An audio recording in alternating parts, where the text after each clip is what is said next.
رب العالمین ہے، اللہ وہ ہے جس کے لیے سارے راستے ممکن ہے، الفتاح راستے کھولنے والا ہے، مشکلوں میں سے بچانے والا ہے۔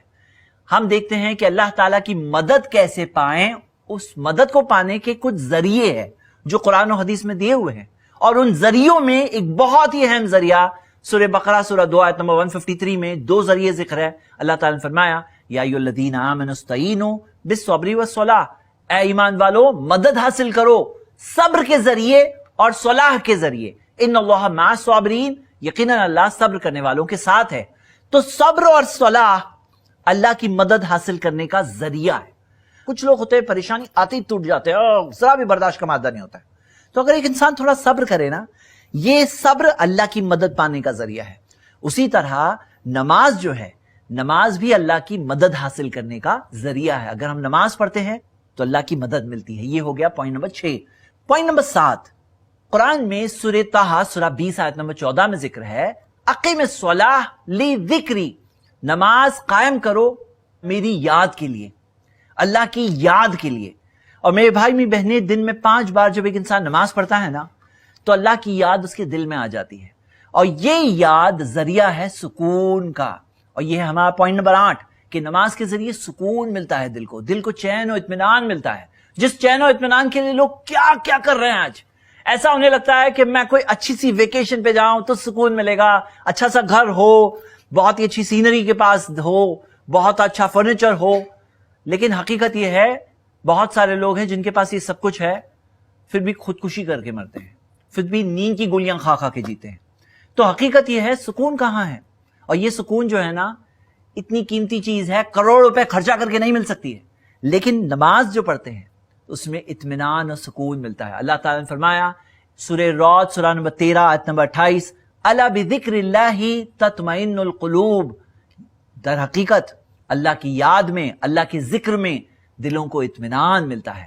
اور نماز کیا ہے؟ اقیم الصلاۃ لذکری، نماز قائم کرو میری یاد کے لیے۔ اللہ تعالیٰ نے فرمایا اللہ کی یاد کے لیے، اور اللہ کی یاد دل میں آتی ہے، یہ یاد اللہ کی مدد کا بھی ذریعہ ہے، اللہ سے تعلق جوڑنے کا بھی ذریعہ ہے، اللہ کے قریبی بندوں میں سے بننے کا بھی ذریعہ ہے، اور ساتھ ساتھ میں دل کے اطمینان اور سکون کا بھی ذریعہ ہے۔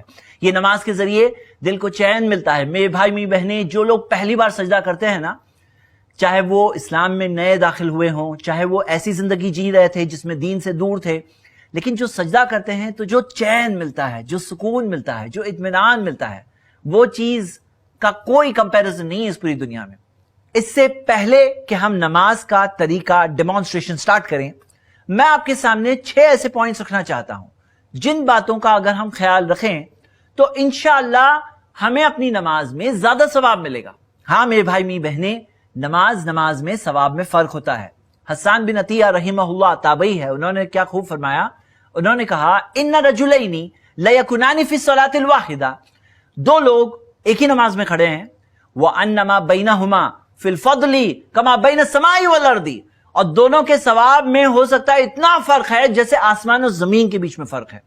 مطلب 2 لوگ بازو بازو میں ہمیں دکھ رہے ہیں، ہم تو دیکھ کے یہ سوچ رہے ہیں دونوں نے نماز پڑھ لی ہے، لیکن دونوں کے ثواب میں ہو سکتا ہے اتنا بڑا فرق ہے کہ آسمان اور زمین کے درمیان میں جو فرق ہوتا ہے۔ امام ابو داؤد نے حسن سند سے ایک حدیث جمع کی ہے جس میں آتا ہے کہ پیارے نبی محمد صلی اللہ علیہ وسلم نے فرمایا ان الرجل لینصرف، ایک بندہ نماز پڑھتا ہے، ایک شخص نماز پڑھتا ہے اور پلٹتا ہے، وما کتب له الا عشر صلاته، لیکن اس کے لیے نماز کا صرف 10واں حصہ لکھا جاتا ہے، 10واں 1/10، تسوہا 9واں، کسی کے لیے پوری نماز پڑھی لیکن لکھا گیا صرف نماز کا 9واں حصہ 1/9، 1/9، سمنوہا 8واں حصہ، صبحا 7واں حصہ، سدسوہا 6واں حصہ، خمسوہا 5واں حصہ، ربعہا 1/4، ثلثوہا 1/3، نصفوہا آدھا۔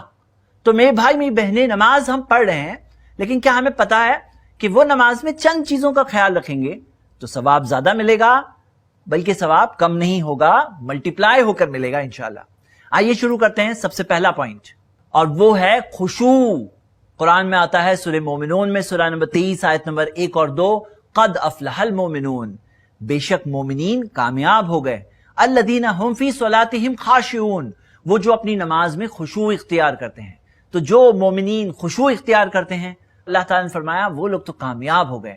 मेरे भाई मेरी बहनें, खुशू से क्या होता है, वही नमाज के अंदर ज्यादा सुकून महसूस होता है, ज्यादा इत्मीनान महसूस होता है, ज्यादा अल्लाह से कुर्बत का एहसास होता है दिल में। तो खुशू के साथ नमाज पढ़ने से ज्यादा सवाब मिलेगा, जाहिर सी बात है। नंबर 2, नमाज में जितनी सुन्नतों पर हम अमल करेंगे उतना सवाब ज्यादा मिलेगा।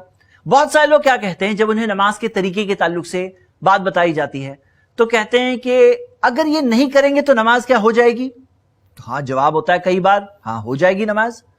ये भी नहीं करेंगे तो हो जाएगी क्या नमाज? हो जाएगी। तो हो जाएगी एक बात है, लेकिन नमाज में ज्यादा सवाब हम कैसे पाएं? प्यारे नबी मोहम्मद सल्लल्लाहु अलैहि वसल्लम ने फरमाया, सल्लू कमा रायतुमूनी उसल्ली, उस तरह नमाज पढ़ो जिस तरह तुमने मुझे नमाज पढ़ते देखा है। ये नहीं कहा जैसे तुम्हारे गली वाले पढ़ते हैं, जैसे तुम्हारे इलाके वाले पढ़ते हैं, जैसे तुम्हारे घर वाले पढ़ते हैं, जैसे तुम्हारे अब्बू अम्मी पढ़ते हैं, उस तरह पढ़ो। कहा कमा रायतुमूनी उसल्ली, जिस तरह तुमने मुझे नमाज पढ़ते देखा है उस तरह नमाज पढ़ो। अब हम देख तो नहीं सकते हैं कि नबी सल्लल्लाहु अलैहि वसल्लम ने किस तरह नमाज पढ़ी, लेकिन हम सहाबा से सुन सकते हैं कि अल्लाह के रसूल मोहम्मद सल्लल्लाहु अलैहि वसल्लम ने किस तरह नमाज पढ़ी। और मेरे भाई मेरी बहनें, मैं आप सबको उभारता हूं, इस चीज में अल्लाह के वास्ते उलमा को, इमामों को आपस में बांटो मत। जिस तरह से लोग बांटते हैं कि ये हमारे इमाम है, ये फला कोकण वालों के इमाम है, ये अफ्रीका वालों के इमाम है, ये गल्फ वालों के इमाम है। सब इमाम हमारे हैं, सब उलमा इकराम हमारे हैं, क्योंकि सारे उलमा इकराम, सारे इमामों का यही मकसद था, हमें नबी सल्लल्लाहु अलैहि वसल्लम की इत्तिबा से जोड़ें।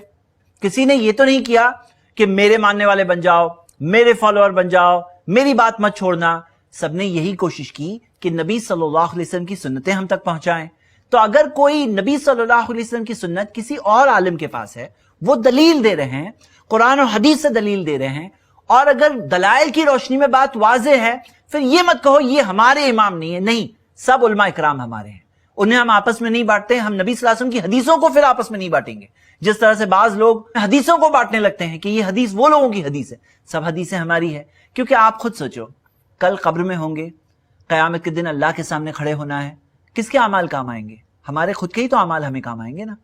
अब ये नमाज जो हम पढ़ रहे हैं, अगर आज एक चीज हम सीख जाएं, एक चीज सुधार लें, तो फायदा किसका है आप बताइए? खुद का ही तो फायदा है ना, खुद की जिंदगी पे ही तो असर आएगा। वो नमाज का असर हमें हमारी पूरी जिंदगी में दिखाई देगा। तो मेरे भाई मेरी बहनें, इस चीज में ना पढ़ें कि ये फला सिखा रहे हैं मुझे नहीं चाहिए। ये देखो कि नबी सल्लल्लाहु अलैहि वसल्लम का फरमान है या नहीं है, साबित शुदा है या नहीं है। अगर दलाइल की रोशनी में बात साबित शुदा है तो फॉलो करें। एक बात और मैं बता दूं कि इसके अंदर हम सही हदीसों की रोशनी में सीखेंगे। अल्लाह ताला ने कुरान में फरमाया, सूरतुल इसरा में सूरा 17 आयत नंबर 36, वला तक़फ़ु मा लैसा लका बिही इल्म, उस चीज के पीछे मत चलो जिस चीज का तुम्हें इल्म नहीं, जो कंफर्म नहीं है ना, मत चलो उसके पीछे। ज़ईफ हदीस यानी कि उसमें शक है, कमजोरी है। अरबी में वर्ड ज़ईफ का मतलब होता है कमजोर, यानी कि डाउट है, यानी कि साबित नहीं है बात। प्यारे नबी मोहम्मद सल्लल्लाहु अलैहि वसल्लम ने फरमाया, सुनन तिरमिज़ी में सही सनद से हदीस है, दा मा युरीबुक, उस चीज को छोड़ दो जिस चीज में शक है, इला मा ला युरीबुक, उस चीज के लिए जिसमें शक नहीं है। अब अगर हदीस सही सनद से आ रही है तो मतलब वो बात साबित हुई और हमें उस चीज पर अमल करना है, और अगर साबित नहीं हुई तो हमारे पूरे दीन की मेथोडोलॉजी, तरीकेकार है। हम जब चांद देखते हैं रमजान का, अब देख रहे हैं, दिख रहा नहीं है, लेकिन लगता है कि बादलों के पीछे है, तो क्या हमारा महीना शुरू हो जाता है या महीना खत्म हो जाता है? क्या ईद हम मना लेते हैं, लग रहा है कि चांद तो है, लग रहा है?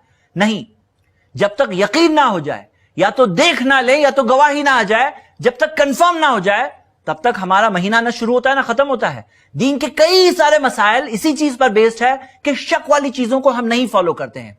अब ज़ईफ हदीसों में एक डाउट होता है, और आपको मैं एक बात बता दूं, कई सनदें मिलाकर के भी मुहद्दिसीन देखते हैं कि सनदों को मिलाने के बाद भी जो एक सनद से जो शक था, अगर वो दूर हो गया, बात कंफर्म्ड हो गई, तो वो हसन ली गैर ही हदीस बन जाएगी, वो बात साबित शुदा हदीसों में शुमार हो जाएगी। लेकिन अगर सारी सनदें मिलाने के बावजूद जो डाउट है वो नहीं दूर हो रहा है, कोई चीज कंफर्म नहीं हो रही, तो फिर वो बात को छोड़ देना चाहिए। इसी वजह से हम इस पूरे प्रोग्राम में सिर्फ आपको हदीसें नहीं बताएंगे, हदीसों की तहकीक भी बताएंगे इंशाल्लाह।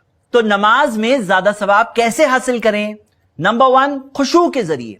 नंबर 2, सुन्नतों पर अमल करके। जितनी सुन्नतों पर हम अमल करेंगे उतना सवाब ज्यादा मिलेगा। वो सवाब आपके और मेरे, हमारे ही तो काम आएगा। अगर हम अपनी नमाज को सुधारेंगे, फायदा तो हमारा ही है ना। Point number 3, speed. किस स्पीड में आप नमाज पढ़ रहे हो, कितनी तेजी से आप नमाज पढ़ रहे हो। याद रखिए, नमाज अगर फास्ट स्पीड में कोई पढ़ता है तो वो नमाज के बारे में नबी सल्लल्लाहु अलैहि वसल्लम ने क्या फरमाया। सही बुखारी में हदीस है, अल्लाह के रसूल मोहम्मद